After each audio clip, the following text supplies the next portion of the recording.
यह केवल एक राजा की कथा नहीं, बल्कि एक ऐसे मानवतावादी सम्राट की गाथा है जिसने लोकतंत्र, शांति और जन कल्याण को अपना जीवन समर्पित कर दिया।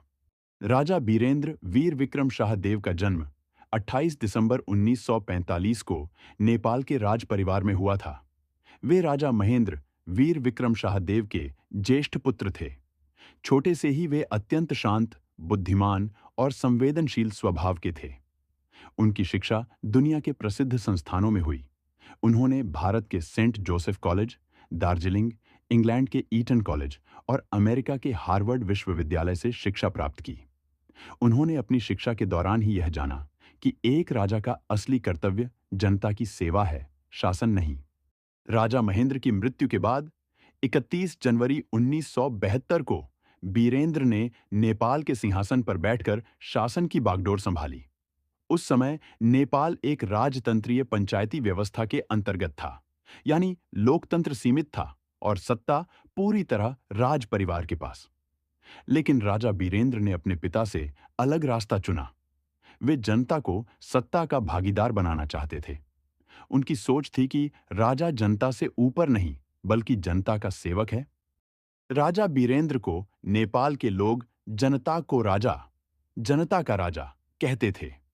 वे अक्सर बिना सुरक्षा घूमा करते थे, आम जनता से बातचीत करते थे और हर जाति धर्म के लोगों को बराबर मानते थे।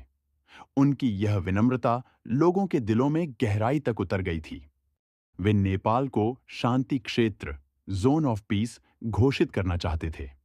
उन्होंने 1975 में यह प्रस्ताव रखा कि नेपाल को एक तटस्थ देश के रूप में मान्यता मिले, जहां कोई सैन्य गतिविधि या युद्ध का प्रभाव न हो। दुनिया के 116 देशों ने उनके इस प्रस्ताव का समर्थन किया। यह उनके दूरदर्शी और शांतिप्रिय स्वभाव का प्रमाण था। राजा बीरेंद्र ने 1980 में एक जनमत संग्रह कराया, जिसमें जनता से पूछा गया कि वे पंचायती व्यवस्था चाहते हैं या बहुदलीय लोकतंत्र। हालांकि उस समय पंचायती व्यवस्था थोड़े अंतर से जीती, परंतु राजा ने लोकतांत्रिक आवाज को सम्मान दिया। 1990 में जब देश में बड़े पैमाने पर लोकतांत्रिक आंदोलन, जन आंदोलन हुआ, राजा बीरेंद्र ने हिंसा से बचते हुए शांतिपूर्ण ढंग से संवैधानिक राजतंत्र को स्वीकार किया। यह उनके महान हृदय और विवेक का सर्वोत्तम प्रमाण था। राजा बीरेंद्र का ध्यान शिक्षा, स्वास्थ्य और ग्रामीण विकास पर था। उन्होंने शिक्षा सबके लिए और गांवों को आत्मनिर्भर बनाओ जैसे कार्यक्रम चलाए। वे चाहते थे कि नेपाल केवल काठमांडू तक सीमित न रहे, बल्कि हर पहाड़ी गांव विकास की रोशनी देखे। उनकी पत्नी रानी ऐश्वर्या राज्य लक्ष्मी देवी शाह से उनका गहरा प्रेम था। वे एक आदर्श दंपत्ति के रूप में जाने जाते थे। राजमहल में भी वे सादा जीवन और नेपाली परंपरा का पालन करते थे।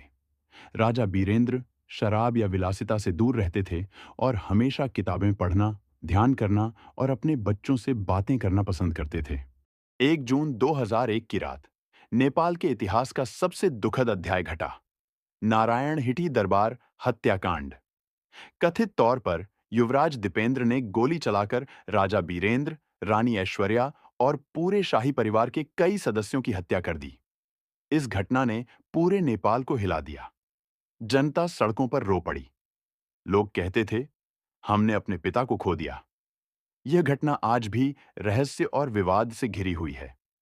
लेकिन इसमें कोई संदेह नहीं कि राजा बीरेंद्र की मृत्यु के साथ नेपाल का एक स्वर्णिम युग समाप्त हो गया।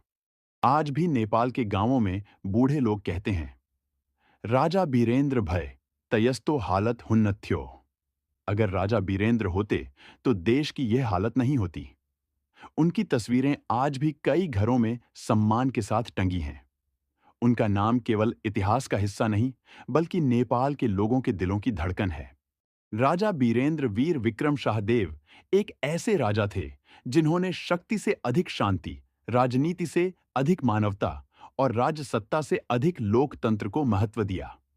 उनकी मृत्यु ने नेपाल को शोक में डुबो दिया, लेकिन उनकी स्मृति आज भी नेपाल को हृदय में बसने राजा के रूप में जीवित है।